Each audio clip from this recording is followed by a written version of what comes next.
up and running. I have it on my other screen here, so I wait until it loads up just to make sure. That looks like my character. Hello everyone, and welcome to Twitch Tuesdays at the TRU Library. Today is Tuesday, June 7th, and today we are playing Final Fantasy XIV again with Meg. Hello. No particular theme. We might have a few things we can talk about, but yeah, just kind of exploring, having a chat. Michelle is not with us, so I will also be monitoring the chat, so try not to get up to too many shenanigans. My attention is split. Oh, I don't want to go to Eldal. Ooh. But yeah. Let's see, who do we have here? Oh, Chicken Mo, yes. Welcome, Wildly Average. Yes, I sent Wildly Average a picture of a chicken moat today.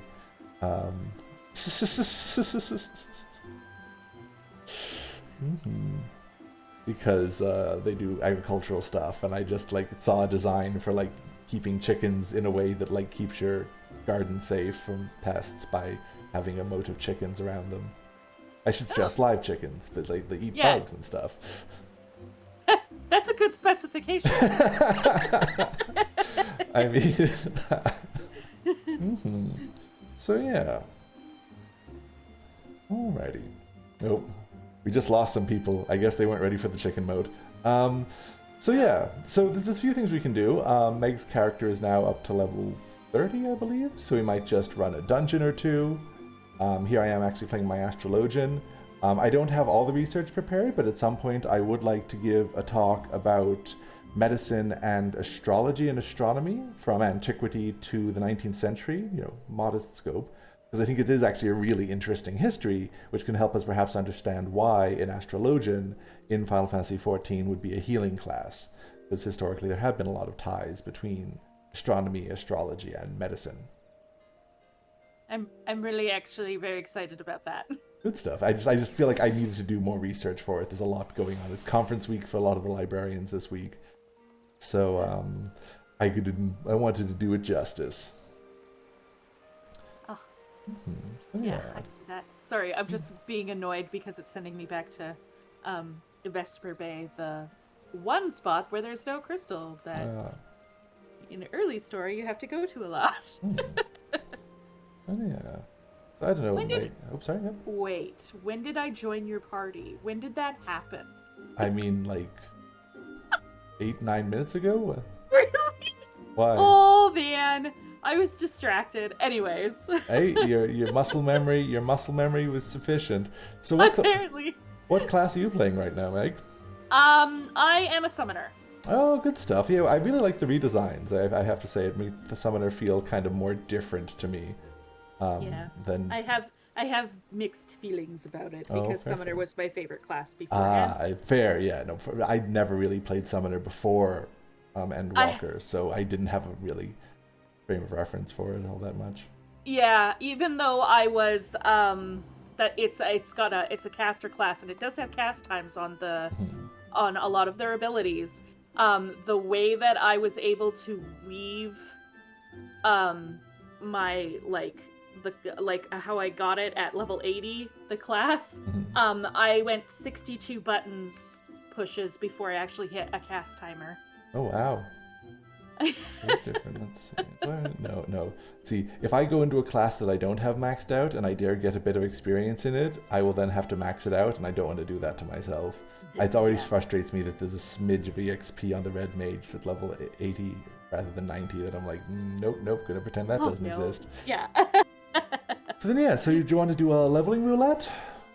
Yes, that would be fantastic. Alrighty, so we're in the group, and yeah, we can still chat. These early level dungeons I feel aren't that brain demanding, so we can keep the conversation going while running them. Maybe, I mean, again, folks have seen how good I am at multitasking at games while trying to talk about stuff. I will. Yeah, let's see where we end up. Except in just a second, I'm in one of those. They're talking to me, fair. won't let me finish this. Yes, Fair. I want to join your grand company. Hurry. Aha.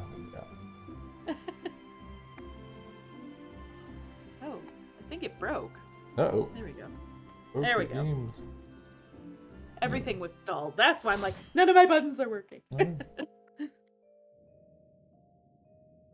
So we are in the Copperwell Mines narratively is kind of a weird and uncomfortable one. I was actually wondering if we were going to end up in here. Wait, where's my... I don't remember the actual narrative to this. So, like, basically, the Gigases, or the giant people, were, like, enslaved back in the day. And they, like, have, like, dug out, and they would, like, essentially just, like, buried under the earth when they rose up. And were kind of putting down a slave uprising in Copperbell Mines. I remember this, and it's weird, like, in terms of this narrative dissonance with everything else the game stands for. There's even one of the Lalafell characters being like, it's sad, but what can you do? I remember a Final Fantasy XIV YouTuber, like, I forget the name of them though, talking about, like, but wait, are we the baddies here? Is like that Mitchell and Webb look skit. Because, like, yeah, it's hard to feel good about what you're doing in this particular one if you actually, like, dig into the lore of, like, why you're here. Yeah, it's been such a long time because I haven't paid attention, unfortunately, to the story of Final Fantasy XIV, A Realm Reborn, since it came out in 2013, because I played it so much back then. I mean, that's fair. So now I kind of just blow through it, not thinking about it. Yeah. But it's, there are some I'm like, but where's the choice that I can say I don't want to do this? Yeah, right. And still proceed in the rest of the story. Yeah. It's like, yeah, I'd like to have more choices, please.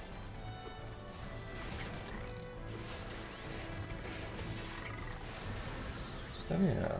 So that's the thing, and that's an interesting thing about games in general, right? Like, on the one hand, people play video games to have this sense of agency and power, but also, like, and a lot of games sell themselves on, like, look at all the choice you have to express yourself, but, like, it's also a very constructed environment, and at a certain level, you just, like, either you play the game or you don't.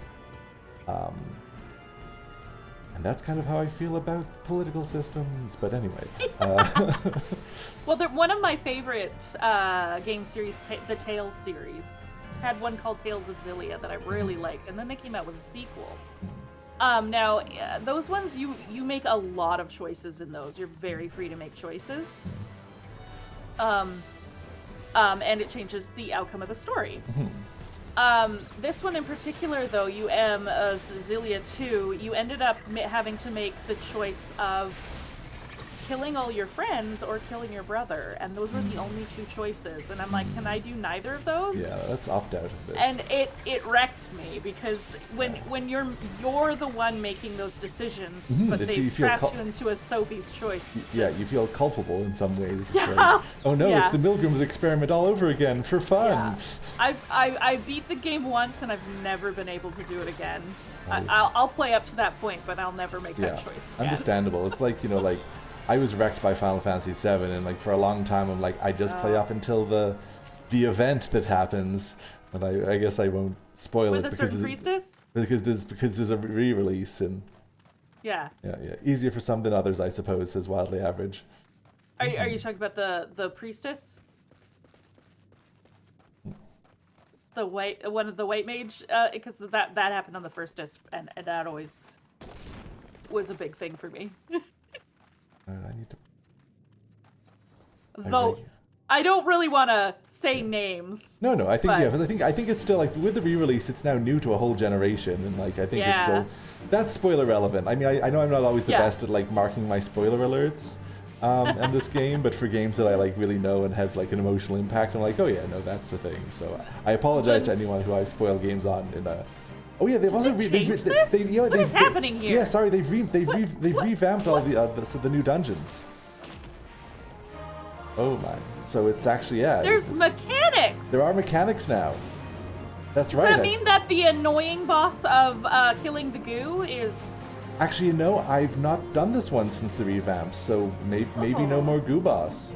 Oh, that goo boss was so hard to explain to people that had never been here. I'm like, please stop killing the bomb. We need to split apart things. Yeah, it's tricky with, like, game design, right? Like, on the one hand, you want to, like, engage the players and have them, like, not just, like, be on autopilot, but on the other hand, like, if it's too convoluted, it's just like, how am I going to coordinate strangers doing this?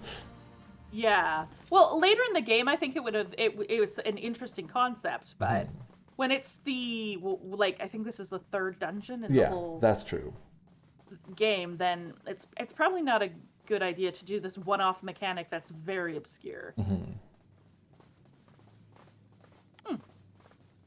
Wasn't even thinking about that. I know they redid the level 50 story. That's actually really Oh fun. no, we're leaving behind our carbuncles. Goodbye, Bye, carbuncle. Carbies. Carvies. It's like the Atkins diet for summoners. Ah, good thing they're ether and follow us regardless. Yep.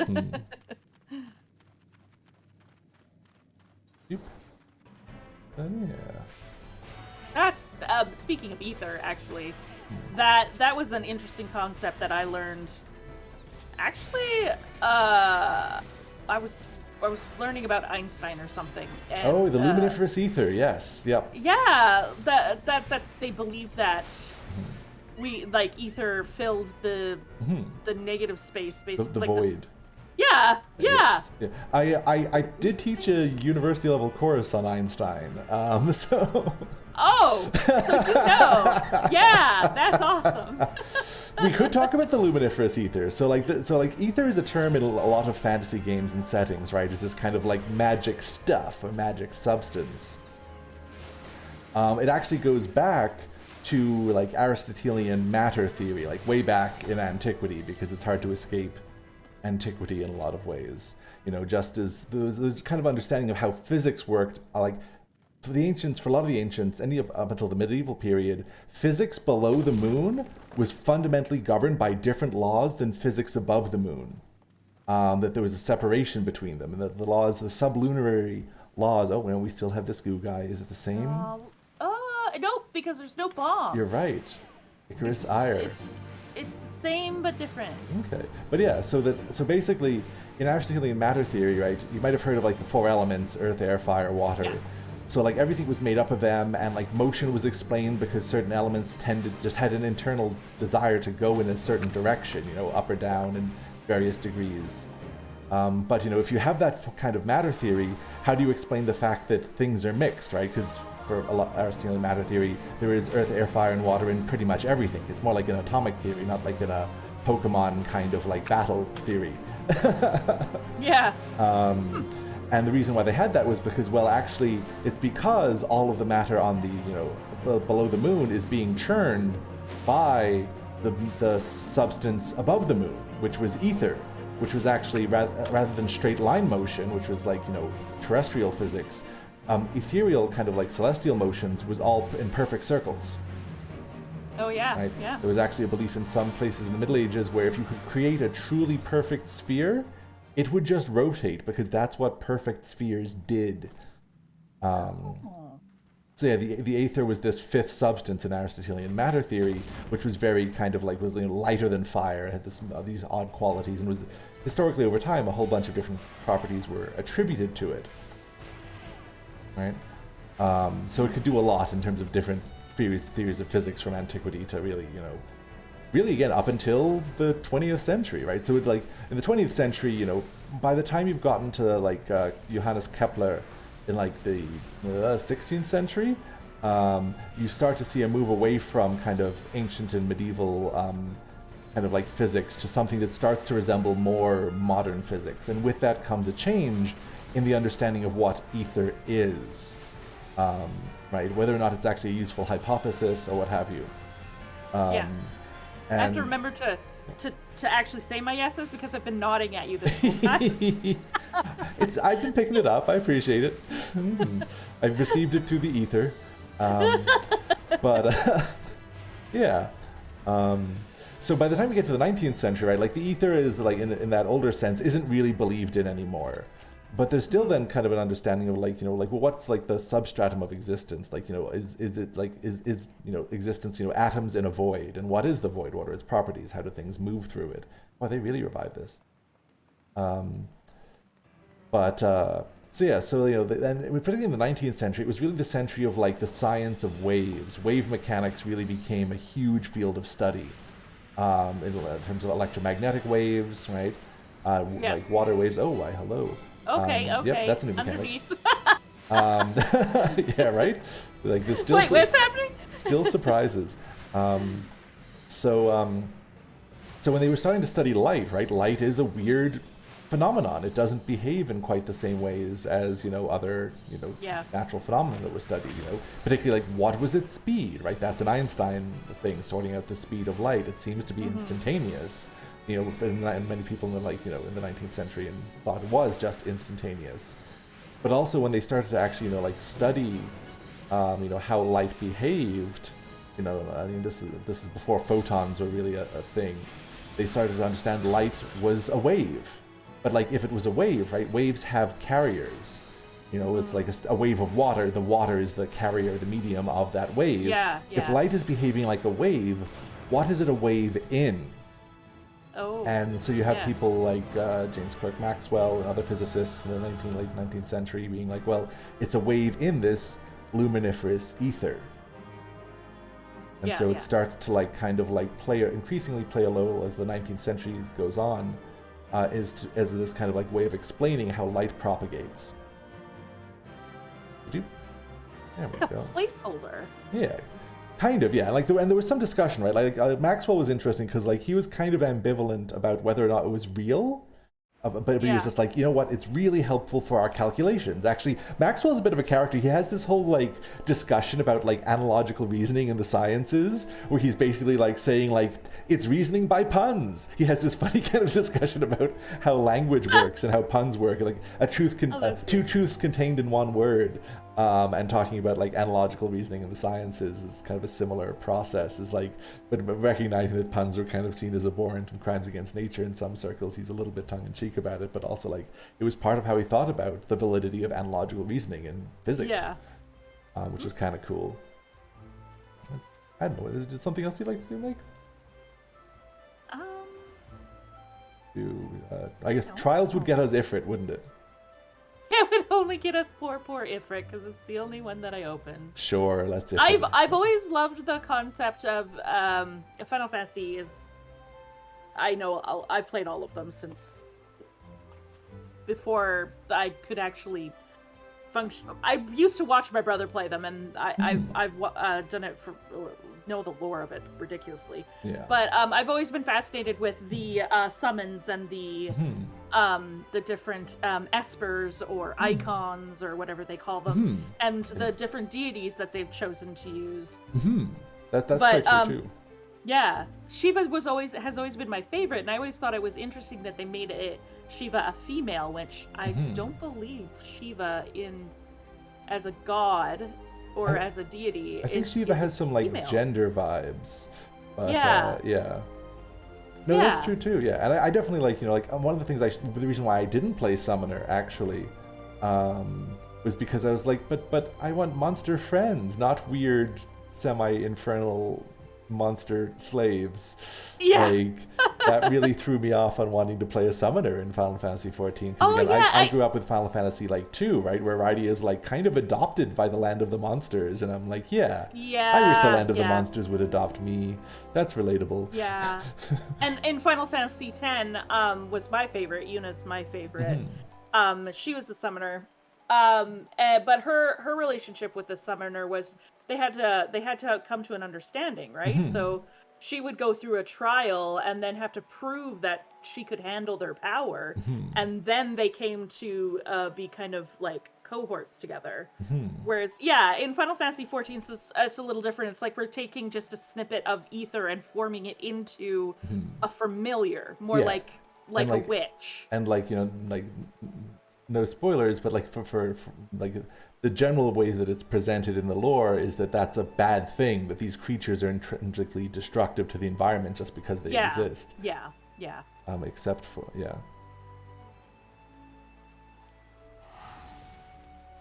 but so supposed to be going here. Hey, if you wanna fly me up to a spot. Where do you want to go? Do we need a chauffeur? I do need a chauffeur. Where are you? I'm gonna give you a location here. Okay. I need to go here. So I'm in Lominsa. Alrighty. Yeah. I'm just trying to figure out what gate that is that I need to go to. So, but yeah, so yeah, that's right too, right? They draw from so many different myths and legends. Like Ifrit, right? I don't know if you know much about like where Ifrit comes from a mythological standpoint. I do not know. I haven't researched the origins of all of them, just some of them. What? And I'm like, you really haven't? No. Yeah, no, that's fair. I know. You'd think I would, but I don't know much about Ifrit. Fire's never been a thing for me. Well, the thing is, though, Ifrit is bigger than fire, right? Ifrit comes from the Middle Eastern lore of the like Afrits, and like jinns. Oh, that originally. makes sense. Yeah. And that's a really like they're kind of spirits, and there's a lot of different lore about them. Where are you? Sorry, I'm gonna be by the Tempest Gate. By the Tempest Gate. Okay, yeah. I'll go to the Tempest Gate. In fact, I wish I could remember more of it. I had a really interesting lecture in my first master's talking about the role of Ifrits in Middle Eastern kind of like occult science and magic, and different kind of like icons of it. And at least in some medieval Middle Eastern accounts, Ifrits were weird because there was this like mark of 4, which was kind of like from this lore that like Ifrits only had 4 fingers, they didn't have thumbs. Oh. And it's this weird sign of it. Or yeah, I don't know much about it, but like that's just what I remember off the top of my head from that discussion. As soon as you said they had something to do with that, I'm like, I did do research on this. It's just been such a long time. I just realized that we have the same color hair and tail, and we're the same race. It's Look an at that. yeah. It's an I don't know. I just liked having horns, and I thought he had a gentle smile, so I chose it, but then put a mask on it. I really like the look of the aura. Oh yeah, I like being kind of tall and gangly. That's something I relate to. Yeah, let's get short, and that works on this too because the females in this are short. It's yeah. I mean, the males that's the one thing. Are very like, tall. Gender dimorphism in video game characters is a thing. Yeah. There we go. There's a weird lore about this too. Oh yay. Where's my pillion? Red pillion. Up on. There we go. Oh look, we're having a picnic. Huzzah! We're going on a journey. So like, where did you want to go before I just like wander off into the sunset? Did you? I linked. Do you have the link in in our party chat? Sorry, all the Limsa general chat kind of started like pushing it down. Yeah. But yeah, so just one other thought, I guess, to fit, because I have a hard time not finishing things. So Einstein's role in the luminiferous ether was that like basically there was this experiment set up by 2 scientists, Michelson and Morley, to try to detect the ether, right? They're like, even if it's super a refined substance or medium, there must be some ways of detecting it. And they basically were never able to detect it. And Einstein's work was one of the things that ultimately disproved ether as a medium for light. And he was instrumental in the theory that light actually exists in photons or packets. Then you have Niels Bohr and complementarity, and like actually it's a wave, it's a wave particle kind of like in between stuff. But yeah, so like that's how Einstein fits into all of this. Do you need help there, or are you good? Oh, I'm good. I just realized that I have to be by myself for the thing that I have to do, and I can do that later. Alrighty. I got here and it's like, you have to be level 24. I'm like, oh, right. It's the airship. I have to rescue the airship crew. Ah, yeah. Oh. All right, well, let's just hop into... I mean, I guess we could do another leveling, or a specific one, which you haven't seen the other dungeons in the revised form, right? Yeah, you haven't showed them, and I haven't done them. Oh, no, I've done Tamtara. Done Tamtara, yeah. And Sastasha's story locked too, right? Like, you actually have to do Sastasha. Yeah, all of those 3 I have access to at the moment. Yeah. I just mean I haven't tried Satasha as a new... Oh, okay. Well, then let's go into... What do my friends always call Satasha? They have a name for it. And my friends refuse to call anything by the actual names of them. So they give everything nicknames. It's great. Language is good for that. Yeah, well, especially if you're only reading things, sometimes it's hard to pronounce. Oh yeah. I mean, I definitely but like the words you learn just from reading, both you have a special relationship to, and you're always going to mispronounce. Not always, but often. Somebody finally tells you, and you're like, really? That sounds so wrong. Here we go. And still, actually, I like this one. This one's it's really pretty. pirates. Yeah. It's pirates. Pirates, sea monster-y kind of fishmen vibe. Some anemones, speaking of words that I'm more used to reading than saying. Yes. Corals. And bats, you know, they're in their natural ecosystem. Caves. This looks like it was underwater at some point in time, though. Yeah, so it's true.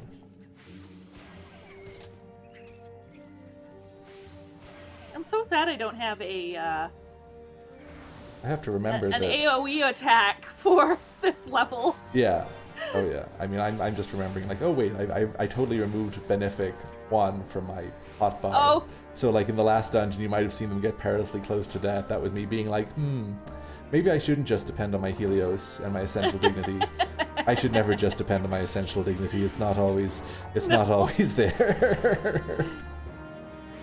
Some of the names too, right? Like in like World of Warcraft, you don't get names like Celestial Intercession or, you know, Collective Unconscious or, you know. Well, yeah, doing the research on why they've done those names too, they're very well thought out and very calculated in the way that they've decided to name things in specific jobs. It's also like, you know, like having grown up playing Final Fantasy, it's one of the reasons why I think why my speech patterns are so odd to other people. Particularly when I was younger, because, you know, like I feel like as a series Final Fantasy, at least when it got up to like 6, you know, didn't necessarily shy away from using unusual words. Yeah. In fact, oftentimes leaned into it for like kind of like the fantastical qualities. Yeah. Final Fantasy, even just like funny turns of phrase, right? Like, I haven't the foggiest, and like when Terra says it in Final Fantasy 6, Tiny Ben was like, I haven't the foggiest. My echolalia right now is when I get mad at my friends, I go, well, bully for you, which is what Alice says in this. I can't even. I'm like, I've never heard that. I'm pretty sure it's a British thing, but yeah, you know, that's true too. Yeah, they definitely in this game they pick up a number of like British things because it's more fantastical, right? Like the faraway magical land of Britain, which. Well, I mean, especially since these are made in Japan, so that is a very far away land. It's true. So. Oh, yeah. Giant clams. That you can only attack when their mouths are open. Just like real clams. That's not true. I'm sorry. As a librarian, I feel like I shouldn't lie to you. But no, in a sense, it's easier to pry them open than to try and smash them. That's true. I do like. I feel like this hasn't changed at all. That's true. Yeah, this so far hasn't. So these creatures are actually really kind of lifted wholesale from displacer beasts in Dungeons and Dragons back in the day. Yes. Yeah, I could totally. Yeah.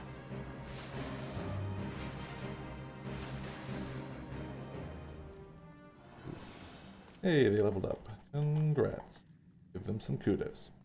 I think I have the entire outfit, and I'm wearing it right now, that you can get from the here, which, when I first started playing this in 2013, this was my favorite outfit. Oh, yeah. And we couldn't glam at that point in time, so wow. I was very upset. When I would wander, I would keep this in my, I didn't even know what it's called.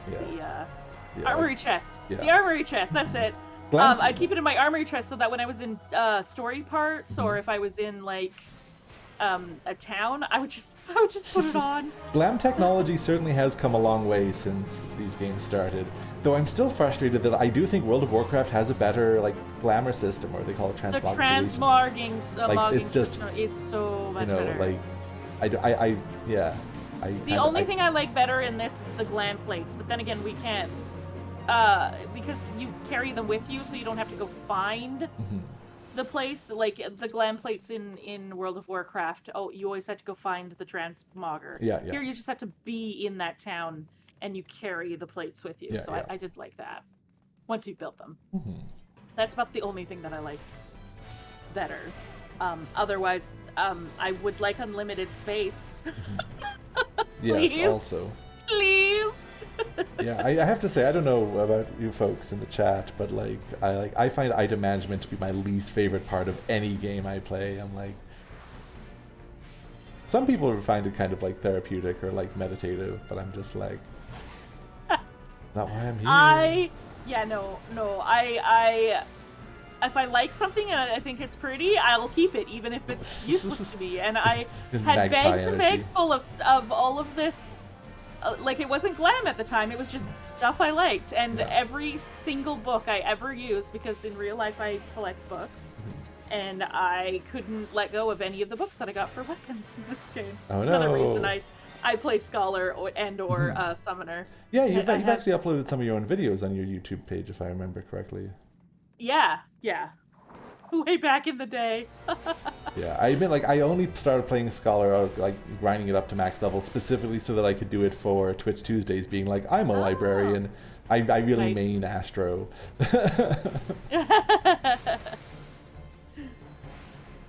Doesn't mean I'm good at it. It just means it's what I'm more comfortable with.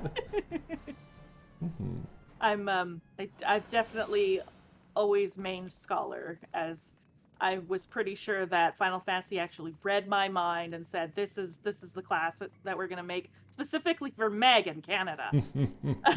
It's nice to feel like, appreciated.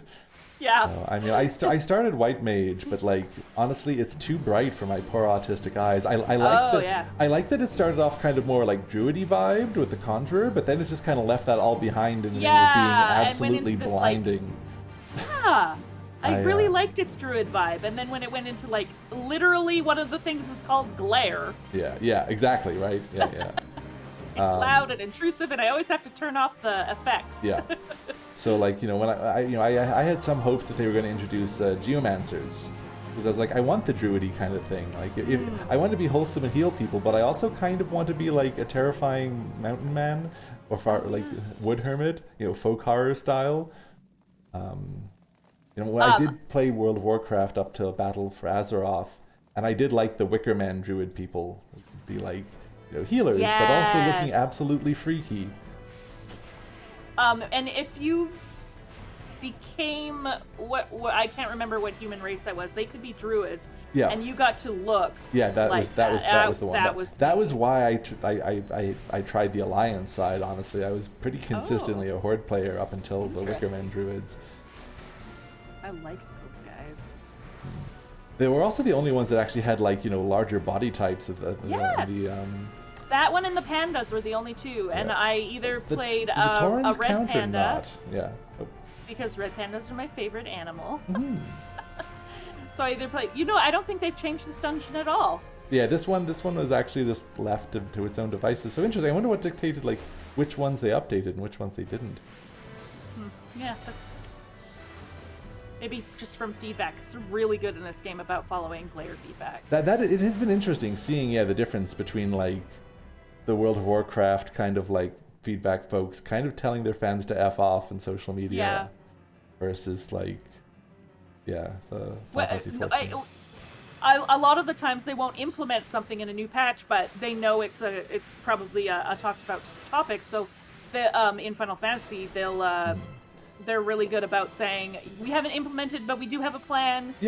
Or like, this is why we're not going to do that, because these are the structural reasons. Like, that's such good communication. I really feel like, in a whole bunch of industries, you could learn from Final Fantasy 14 about, like, how to communicate with the public, how to, like, manage expectations, how to manage a project, because, I mean, even just from, like, a basic corporate level, project management in Final Fantasy 14 is, like, I mean, they kind of pulled themselves out of quite a pit there when they first launched.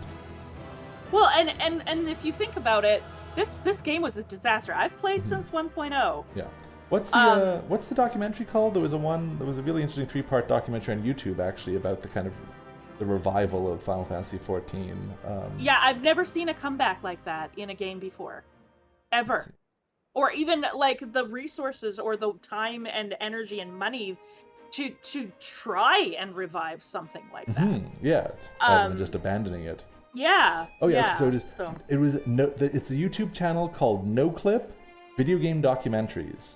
And they Final Fantasy 14 documentary part 1, 1.0, and they have a 3-part documentary. It's like got like a 2 or 3 hour long kind of like series just like talking about the original launch of Final Fantasy 14, and then they attempt to like do damage control and you know, make up for their many crimes against games.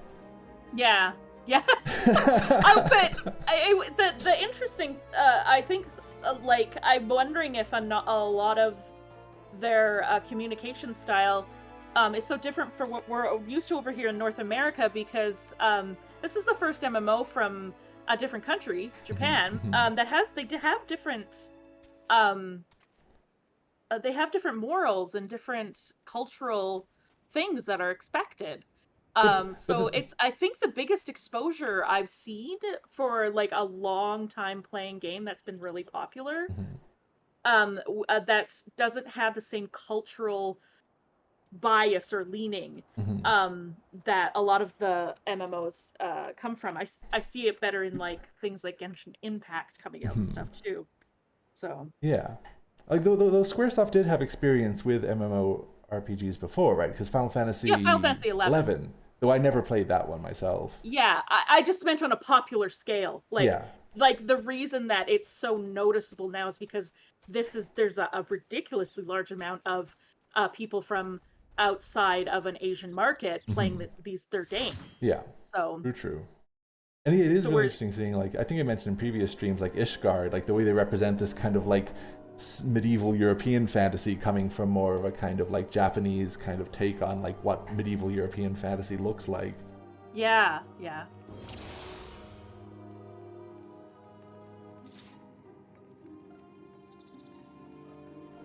This one has always creeped me out. It's about a cult. Yeah. And actually then there's the hard version, and like it gets creepier. Oh, no, it gets sadder. I mean, both. It gets so sad. No spoilers. That one's just sad. There's a running theme. Like, there's a group of adventurers that have a affinity with this dungeon that you kind of meet throughout the entire game. Now, I don't know if you remember this, but you do meet them for the first time outside of Sastasha. That's right. Yeah. They're sitting there and they couldn't accomplish what you're trying to go in there and set out to do. They're at that time contemplating whether they're going to continue adventuring or not. And then you meet them again at like one of the. I think you meet them in New Gridania, don't you? In Gridania at the inn, and they talk about how you kind of inspired them to keep adventuring, Edda in particular. And so it's everything kind of that like happens is your fault. No. Yes, it is. But anyways, yeah, and then it progressively gets sadder and sadder. But it was an interesting side thing. Like you just the first time I went through it, I didn't realize who these people were because I hadn't really been paying attention to the fact that they were things that you could see and interact with, but you didn't have to. Yeah. They were just kind of off to the side there. Yeah. So. Yeah, I haven't done a lot of the non-blue side quests, but there is like the quality of those kind of varies, but sometimes it's kind of like interesting world building stuff. Yeah, you'll find if there's some that are chain quests that connect 2 points in the same map, with 2 different storylines, and then they world build. Those ones are really good. The other ones, sometimes you're like, I'm going through poop. Thank you, game. I'm so glad I'm doing this. Oh, really? Because like I got so tired of World of Warcraft having me dig through animal droppings. Yeah, we thought there were none in this one, and then me and my friend were going through the game, and she's like, "Oh my goodness, Meg! I mean, I am involved in a poop quest." I'm like, "No!" We at Thompson Rivers University we have an animal science program, and to be fair, you can learn a lot about animal droppings and animal health from animal droppings, and like it is an important part of the world. It's just I do have to say it was World of Warcraft that introduced me to the fact that already digested berries can be coffee. Oh yeah, Kapilua. Kapilua. Yeah, they have a quest in World of Warcraft of that. And Yeah. I was like, that is. I recall I did that quest many times. I'm not sure if I ever needed to know where the origins of that came from, but you know. Yeah, the food politics there are like also like deeply entwined with like colonialism and like white folks being awful though too. Like if you dig into the food history there, the origins and discovery of it. Because I incorporated kind of the history of if I can even pronounce it properly, Capiloac, Well, of course, I taught on science, health, and food at York University. If I can keep this person alive. There we go. I'm like, wait. We're getting quiet. Oh, help. Yeah, you can tell. So for those of you who don't know, there's a system called AskAway. And basically, if you're a student in any academic library in British Columbia and the Yukon, it's text only. You can actually go and ask, research questions, basic reference questions to this text chat, and all of the librarians around the provinces and the province in the Yukon actually take shifts staffing that. There we go. That's how Word works. And I've started doing some of those myself. And oh yeah, and so but I was concerned because it's not just like, oh, you log in and you ask a question and the librarian on staff is just answering your one question. That librarian is probably answering between 3 and 6 questions at the same time. And our department head was like, that should be easy for you, right? Because you do the Twitch Tuesdays and you talk about information literacy while gaming, and that's multitasking. And I just kind of had to tell them, I don't know if you've actually watched me play the game, have you? I do it half very poorly, or when I'm talking. Yes, I have the same problem. I also staff AskAway, and it does get I can manage 3 at the same time, but I am always focused on one and telling the other 2, I'm still looking up your information. Processing. Yeah. I'm a human being. Processing. I look at how much time has passed, and if I haven't interacted with one, I will let them know what's happening on my end. Yeah. So that they're not like, But I also found out that a lot of the times they're when they're waiting for a response, they'll be shifted into another browser looking at things. So it made me feel less stressed out. Because I've interacted with those systems for tech support reasons, for DoorDash or those kind of things. And I was like, why is it taking this person, or even for health stuff? I mean, telehealth is a thing. Why is it taking this person so long to respond to me? But I didn't realize that they are not just dealing with one person; they are dealing with a horde of people potentially. Yes, it's true. It's a different beast on the other side of that conversation. Yeah. The beast is capitalism. Anyway. When I have a problem with hyperfixation with my autism, so sometimes if I'm super hyperfixated on one question, it's sometimes hard to remember that there are other. If they don't ping. No, that's the thing. That's the thing I can struggle with too. I'm happiest when I'm hyperfixating. I prepared a talk for a conference there last week, because there's been a lot of conferences, and I was just like, oh, I was able to focus on this for 4.5, 5 hours, and then I have to remember I have a body and groan and move more. But it feels, honestly, you see, we have problems with hyperfixation as autistic people, but also there's some joy in just okay, we're gonna do this thing now. Yeah. Well, it was an interesting thing. I was reading an article. I can't remember. I've done a lot of research because I'm late diagnosed autistic on stuff recently. So it's been a new hyperfixation for me. But one of the things, I can't quote where it came from, but they were talking about how they've dubbed this thing, neurotypical people have dubbed this thing called flow. And the more you hear a neurotypical person talk about getting to flow, it is literally a state that we as autistic people naturally gravitate towards. It is our hyperfixation. It's getting absorbed by something so heavily that you lose the sense of the world around you. So I thought it was interesting that it's such a weird thing that they don't they're always like, how are you spacing out or really focused on that, and find it weird, but at the same time they're also named that term themselves and are trying to attain it. Well, the tricky thing there is, right, they're trying to do it at will, and I don't control the hyperfixation. That's the thing. They're trying to capitalize on it often for monetary gain. I'm going to flow at this work thing. Actually, I don't know, you weren't here, Meg, for this, but Michelle and I were talking about this a bit when we were talking about mindfulness culture in corporate spaces. It's how do you turn it on like a light bulb for specifically the one thing that will make you the monies. And it's unfortunately it doesn't tend to work that way. Yeah. No, I'm hoping to do a whole Twitch stream on neurodiversity and neurodivergent stuff at some point too, because it's a bit of a special interest of mine these days as a fellow late identified autistic person. Because you're like, oh wait, this recontextualizes my whole life. Yeah, it's a whole different. Yeah. I feel more comfortable in myself though, so that's great. That's huge. Yeah. Honestly, I'd feel more comfortable if I had stable work. That's been that's been a big factor for just like as much as I have some frustrating things that are going on. I do love that I have a permanent position in our library, and I have a union. Yeah.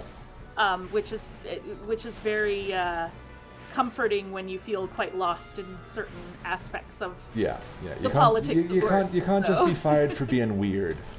Yeah.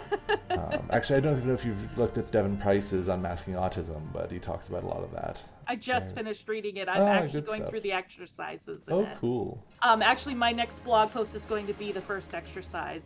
Cool. Trying to do the 5 moments of my life that I felt the most alive. Actually, I appreciate you reminding me of that, because like I've listened to the audiobook almost 3 times now, but I haven't actually like gotten out that PDF that accompanies it. Oh yeah, I was like, if you need, I can scan it. I have the physical copy. Oh no, I have actually the audiobook. The audiobook does come with it, or at least through Libro FM, the audiobook does come with a PDF. Oh, that's fantastic. Yeah. So actually, I could send you a PDF. That would be a weird audiobook to get. Yeah.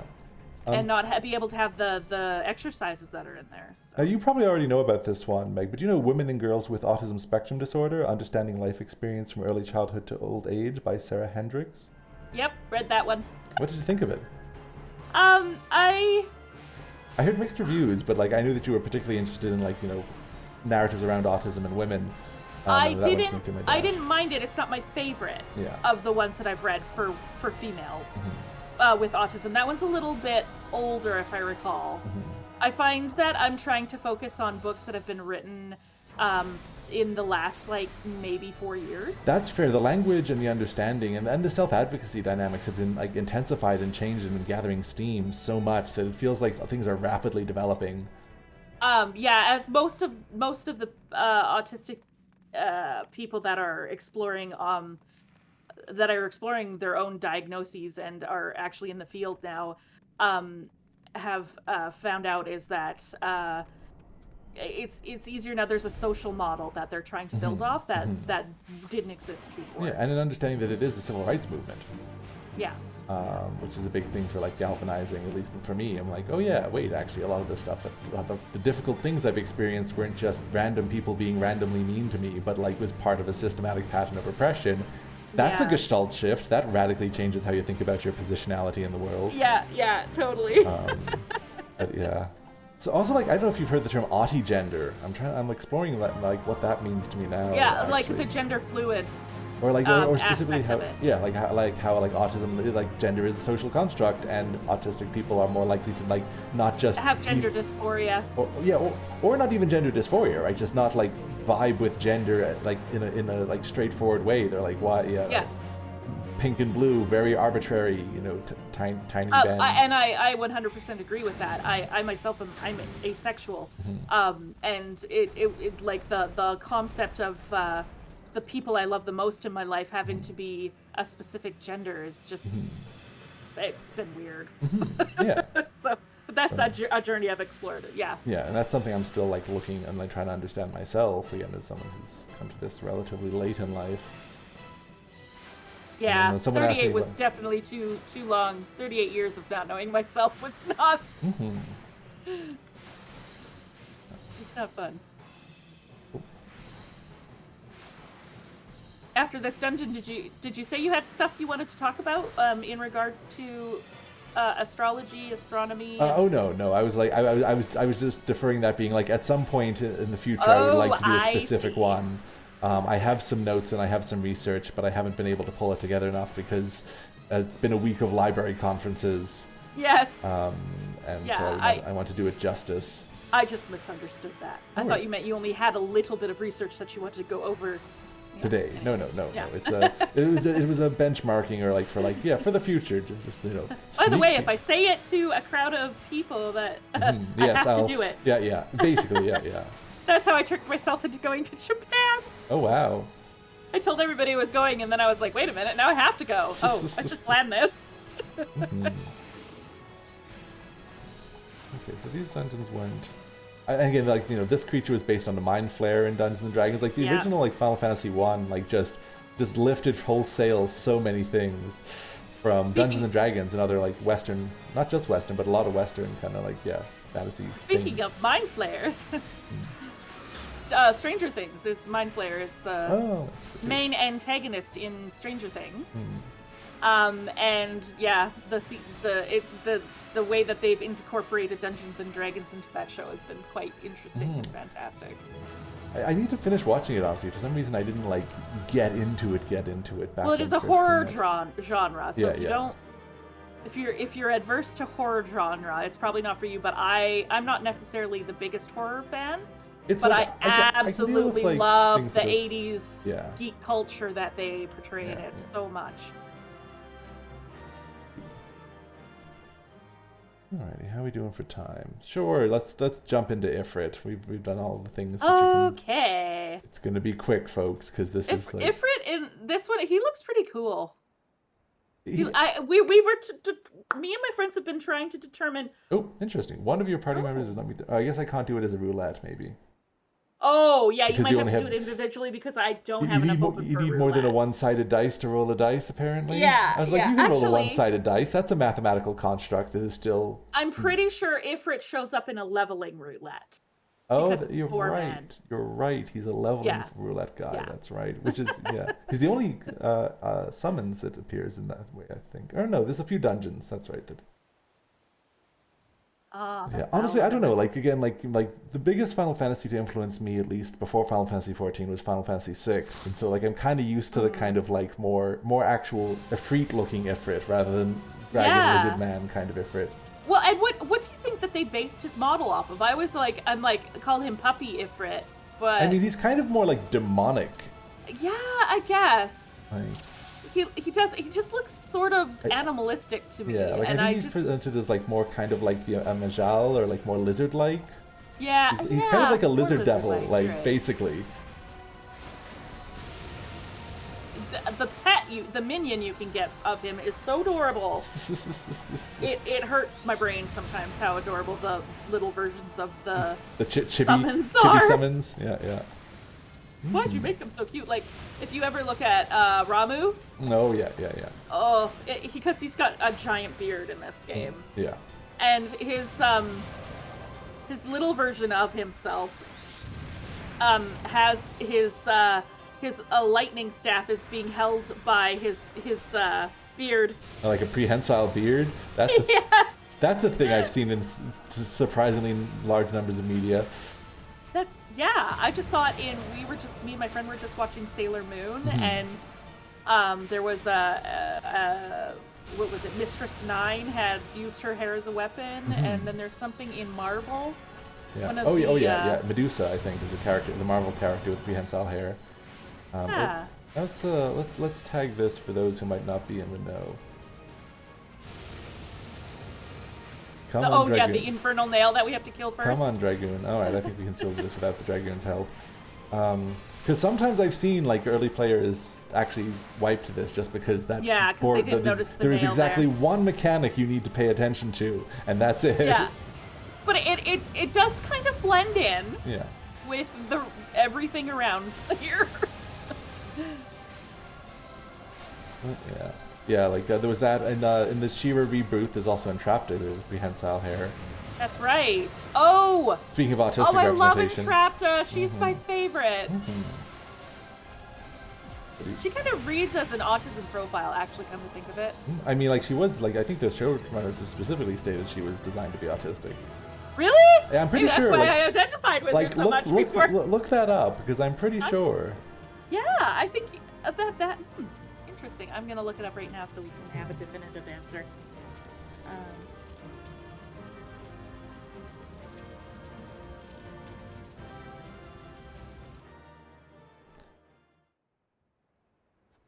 Yeah, showrunner Andy Stevenson later confirmed that Entrapta was written as autistic. Yeah, I thought that was the case. I exist on Tumblr.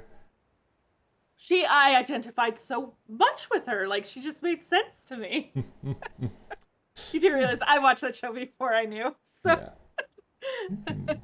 Alrighty though. So yeah, so we're pretty close to time. Pretty chill evening. yeah. I'm gonna hold off. Michelle's been really interested in the bee talk, so I'm gonna hold off on the bee talk until she comes back from her vacay, which is probably gonna be July. Ooh. I'm interested in B Talk too. I might have enough for 2 episodes of bee talk, but maybe that's too much bee talk. We'll check in with folks. I just kept on finding things. I was like, oh yeah, I remember that. That was cool. Oh yeah, I remember that. That was cool. Yeah, yeah. Space bees and ancient Egyptian bees and all kinds of bees. Scientists will put anything in space. Oh, yeah. The practices of using supposedly quote unquote lower life forms in experiments always makes me sad. So long, Space Cowbee. Alrighty, folks. Well, thank you very much for coming out to Twits Tuesdays at the TRU Library. This has been Ben and Meg playing Final Fantasy XIV. Look forward to seeing you next week when we do something. All right. Cheers, all.